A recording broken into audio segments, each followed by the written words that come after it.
السلام علیکم class economic first year آج ففتھ لیکچر ہے ہمارا، جس کا نام ہے قانون رسد اور اس کی وضاحت گوشوارہ اور ڈائیگرام سے کریں۔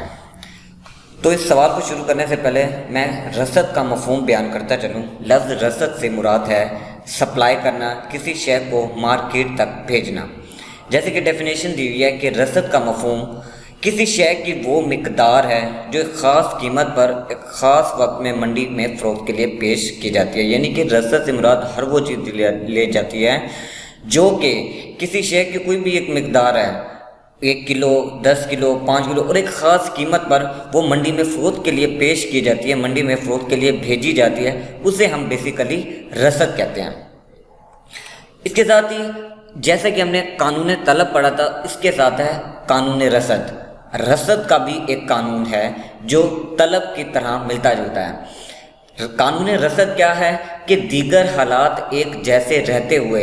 اگر کسی شے کی قیمت بڑھ جائے تو اس کی رسد بھی بڑھ جاتی ہے، اور اگر قیمت کم ہو جائے تو اس کی رسد بھی کم ہو جاتی ہے، بشرط یہ کہ دیگر حالات ایک جیسے رہیں، دیگر حالات میں کوئی تبدیلی نہ ہے۔ جس طریقے سے ہم نے پہلے قانون طلب میں پڑھا کہ دیگر حالات میں تبدیلی نہ ہو، اسی طریقے سے قانون رسد میں بھی دیگر حالات یعنی کہ صارف کی آمدنی، موسم، فیشن، آبادی، ان چیزوں میں تبدیلی نہ ہوتے ہوئے جب کسی شے کی قیمت میں اضافہ ہوتا ہے تو اس کی رسد میں بھی اضافہ ہوتا ہے، قیمت میں کمی ہوتی ہے، رسد میں بھی کمی ہوتی ہے۔ اب ایسا کیوں ہے کہ قیمت کے بڑھنے سے رسد میں بھی اضافہ ہوتا ہے اور قیمت میں کم ہونے سے رسد میں بھی کمی واقع آتی ہے؟ اس کی وجہ یہ، جب ایک انٹرپرینیور یعنی کہ بزنس مین کسی شے کو پیدا کرنے والا کوئی شے بناتا ہے، جب وہ دیکھتا ہے کہ اس کی قیمت میں اضافہ ہو چکا ہے، اس کی قیمت بڑھ گئی ہے، وہ اپنا پروفٹ میکسیمائز کرنے کے لیے، وہ اپنا پروفٹ بڑھانے کے لیے اس شے کی پیداوار بڑھا دیتا ہے، اس شے کی رسد کو بڑھا دیتا ہے، وہ چیزیں زیادہ پیدا کرنا شروع کر دیتا ہے، چیزیں مارکیٹ میں زیادہ بھیجنا شروع کر دیتا ہے، اس طریقے سے اس کا پروفٹ میکسیمائز ہو جاتا ہے۔ وہ اپنے پروفٹ کو میکسیمائز کرنے کے لیے قیمت بڑھنے کے ساتھ اس کی سپلائی میں یعنی کہ اس کی رسد میں بھی اضافہ کر دیتا ہے۔ جب اس کی قیمت کم ہوتی ہے تو اس کی رسد بھی کم کر دیتا ہے۔ ظاہری سی بات ہے، جب ایک بزنس مین دیکھے گا کہ اس کی شے کی قیمت کم ہو گئی ہے تو وہ اس کی رسد بھی کم کر دے گا۔ کیوں؟ کیونکہ اسے پتہ ہے کہ اگر میں زیادہ چیزیں پیدا کروں گا، چیزیں مہنگی ہیں پڑی، قیمتیں زیادہ ہو جائیں گی، بکنی تو ہے نہیں، لوگوں نے خریدنی تو ہے نہیں، مجھے نقصان ہو جائے گا، بنانے کا فائدہ کوئی نہیں، تو اسی وجہ سے وہ قیمت کی کمی کے ساتھ کیا کرتا ہے، رسد میں بھی کمی کر دیتا ہے۔ جیسے کہ ڈیفینیشن دی ہوئی ہے قانون رسد، اگر باقی حالات ایک جیسے رہیں، یعنی کہ باقی حالات ایک جیسے رہیں، آمدنی، فیشن، موسم، یہ سارے ایک جیسے رہیں، کسی شے کی قیمت میں اضافہ ہو جائے تو اس کی رسد میں بھی اضافہ ہو جاتا ہے، اور اگر قیمت میں کمی ہو جائے تو رسد بھی کم ہو جاتی ہے۔ کسی شے کی اپنی قیمت کے بڑھنے سے رسد میں جو اضافہ ہوتا ہے اسے رسد کا پھیلنا، اور قیمت گرنے سے رسد میں جو کمی ہو اسے رسد کا سکڑنا کہتے ہیں۔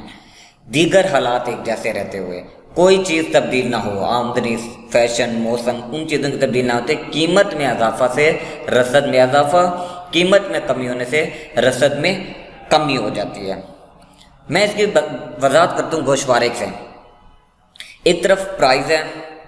اور دوسری طرف سپلائی ہے، قیمت اور رسد۔ اب دیکھیں، جیسے کہ پہلی قیمت ہے 5 روپے، دوسری رسد ہے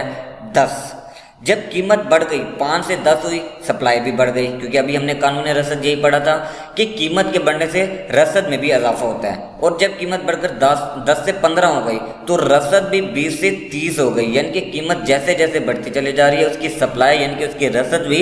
بڑھتی چلی جا رہی ہے۔ یہی ہمارا قانون رسد تھا، لیکن اس کے اندر دیگر حالات ویسے کے ویسے رہیں گے، دیگر حالات میں کوئی تبدیلی نہیں آئے گی۔ دیگر حالات کے ایک جیسے رہتے ہوئے قیمت میں اضافہ سے رسد میں اضافہ ہو جاتا ہے، کیونکہ اس شے کا انٹرپرینور جو شے کو پیدا کرنے والا جو ہوتا ہے وہ اپنے پروفٹ کو میکسیمائز کرتا چلا جاتا ہے۔ اگر اسی گوشوارے کو اوپر سے میں نیچے دیکھوں تو دیکھیں قیمت کے بڑھنے کے ساتھ رسد میں اضافہ ہو رہا ہے۔ قیمت اور رسد میں ہمیشہ پازیٹیو یعنی کہ مثبت رشتہ پایا جاتا ہے۔ مثبت رشتہ پایا جاتا ہے اس لیے کیونکہ یہ دونوں چیزیں ایک ہی ڈائریکشن میں بڑھ رہی ہیں، قیمت بھی بڑھ رہی ہے، رسد بھی کم بڑھ رہی ہے، قیمت کم ہو رہی ہے، رسد بھی کم ہو رہی ہے۔ اگر میں اس گوشوارے کو اس سے پہلے رسد کا پھیلنا، قیمت بڑھ رہی ہے، رسد بھی بڑھ رہی ہے، قیمت میں اپنے اضافے سے رسد میں جو تبدیلی آ رہی ہے اسے رسد کا پھیلنا کہتے ہیں۔ اگر اس رسد کو